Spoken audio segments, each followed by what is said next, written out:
Good morning, boys and girls. Let us today talk about past tenses. Simple past tense first. So, far tenses are concerned, we have learned present tense, we learned present simple, then continuous tense, and then we talked about perfect tense and also present perfect tenses, present perfect continuous. Today we will be looking at simple past tense.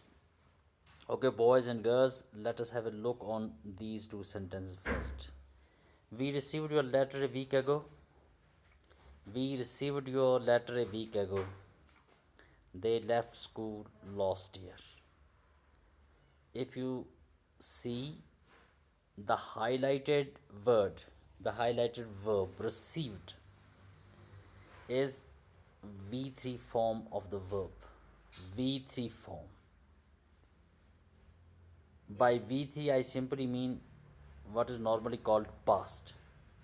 Right? We received your letter a week ago. A week ago also tells you that you are talking about past. Take care. And then they left school last year. Again, see, the time, adverb of time, last year. They left school last year. And left is again V3 form that is used here. And if you see last year tells you that you are talking about something that had happened during the last year, right? Now this is, when you see the simple past construction. Let us first talk about the formation, then we will discuss it further. Now see the formation of simple past tense. Now first of all, you are using subject when you talk in terms of affirmative cases, affirmative sentences में. First you are concerned with the subject, and then you are using V3 form of verb plus whatever remains the rest of the sentence, and it becomes the affirmative sentence. जैसे if you see above, जैसे ऊपर है, ऊपर लिखा हुआ we received your letter. We is subject first person plural. Received is obviously verb 3, verb 3rd, and plus your letter a week ago is the rest of the sentence. You can replace the sentence in number of directions. We received your letter a week ago. We received your letter last year, right? We received your letter 2 days before, 2 days ago, right? Now all these constructions are considered to be simple past tense. अब जो simple past tense है, इसकी सबसे बड़ी पहचान क्या है? How are you able to identify it? आपको सिर्फ कुल मिला के एक बात करना है. एफर्मेटिव केसेस में आपने सिर्फ V3 ढूंढना है. अगर आपके सेंटेंस के स्ट्रक्चर में V3 यूज़ हुआ है तब ये केस होगा सिंपल पास्ट टेंस का. ऐसे ही देखिए आप, जिसको हम नेगेटिव केसेस बनाते हैं. नेगेटिव केसेस में आप देखिए सब्जेक्ट है पहले, ठीक है, उसके बाद डिड नॉट का इस्तेमाल हुआ है, और उसके बाद base form of the verb use हुआ है जिसको हम V1 भी कहते हैं, plus rest of the sentence. और ये केस जो होगा ये नेगेटिव होगा. ठीक है, आप सब्जेक्ट को यूज़ करते हैं पहले. जब भी आप डिड को यूज़ करेंगे, ऑब्वियसली आपके जहन में ये बात आनी चाहिए कि डिड के साथ हमेशा हम बेस फॉर्म वर्ब की यूज़ करते हैं जिसको हम V1 कहते हैं. जिसके बाद आपने V1 को यूज़ किया तो ऑब्वियसली आपने V1 को इस वजह से यूज़ किया क्योंकि आप डिड का इस्तेमाल कर रहे हैं, चाहे आप इसको नेगेटिव सेंटेंस बनाएं, चाहे आप इसको पॉजिटिव सेंटेंस बनाएं.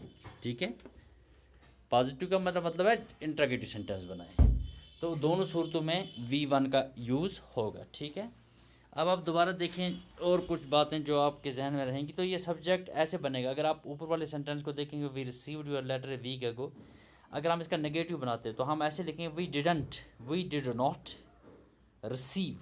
अब जो यूज़ होगा रिसीव होगा, रिसीव्ड यूज़ नहीं होगा, plus rest of the sentence, और ये नेगेटिव बन जाएगा।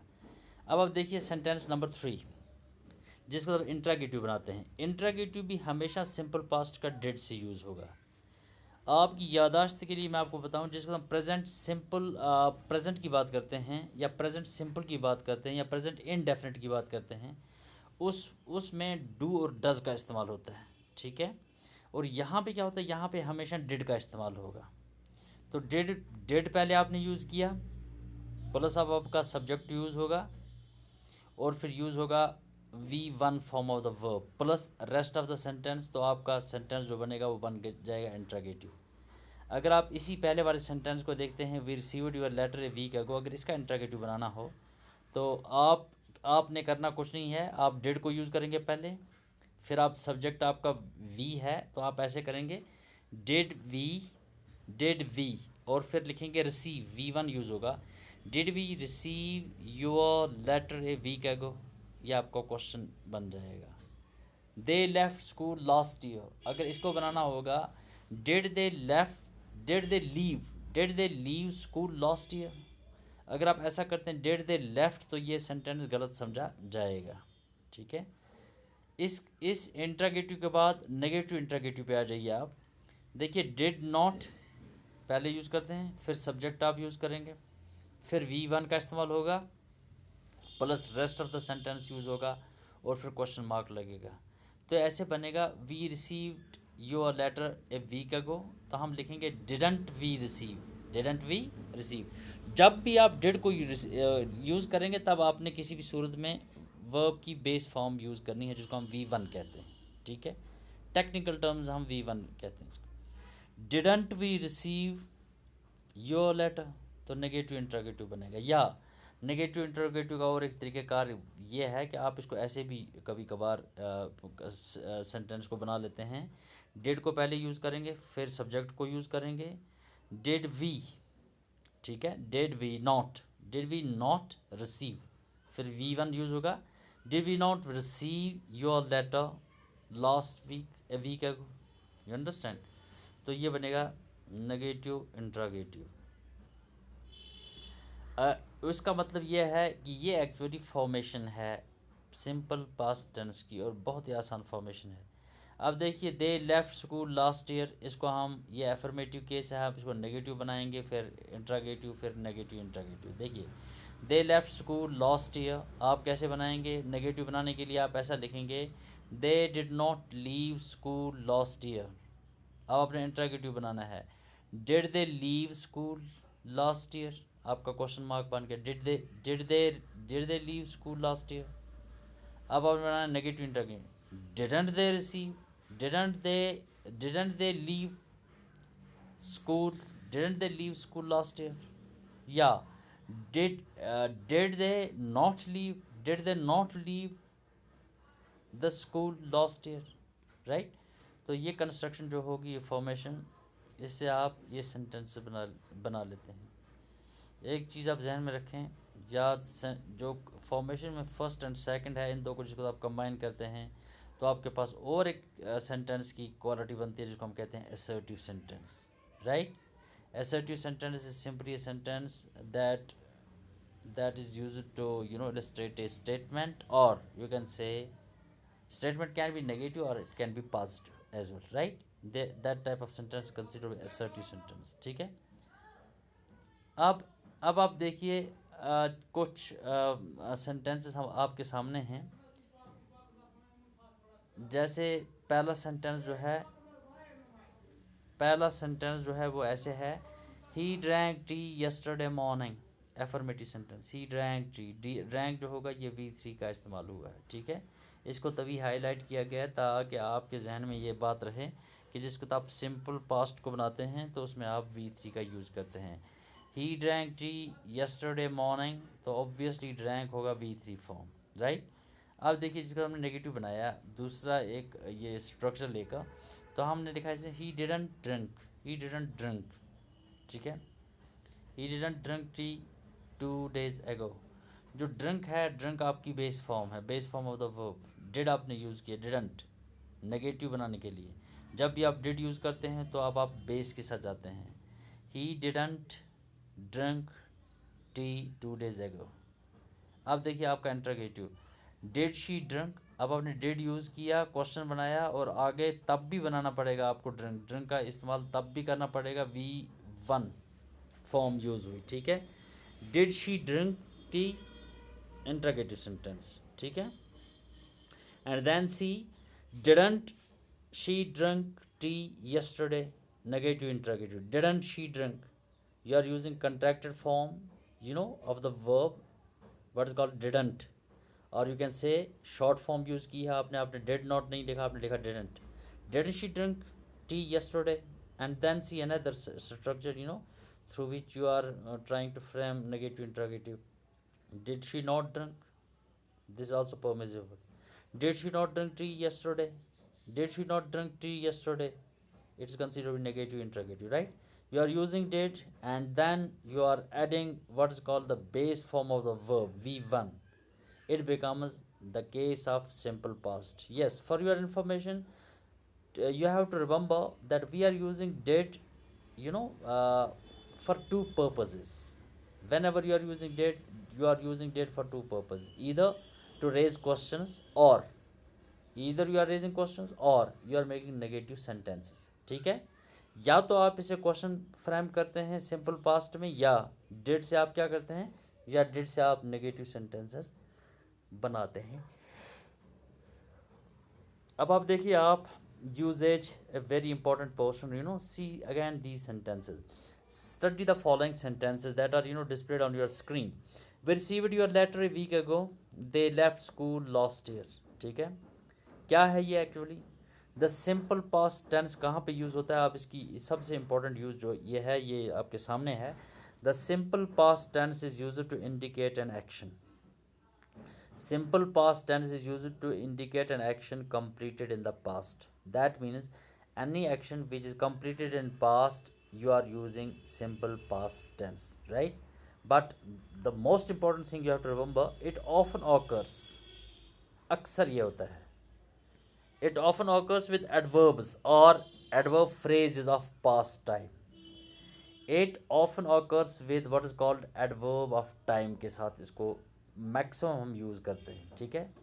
जिसको तो आप एडवर्ब ऑफ टाइम के साथ यूज़ करते हैं तो ऑब्वियसली आप ये तासर देते हैं कि ये एक्शन कंप्लीट हो चुकी है कहीं पास्ट में, और उसके लिए सिंपल पास्ट टेंस को यूज़ किया जाता है। जैसे if you talk of the about two sentences, we received your letter a week ago. हमने आपकी चिट्ठी रिसीव की कब, एक हफ़्ता पहले। एक हफ़्ता पहले एक्शन ख़त्म हो चुकी है, आपने लेटर ऑलरेडी रिसीव करी है, ठीक है।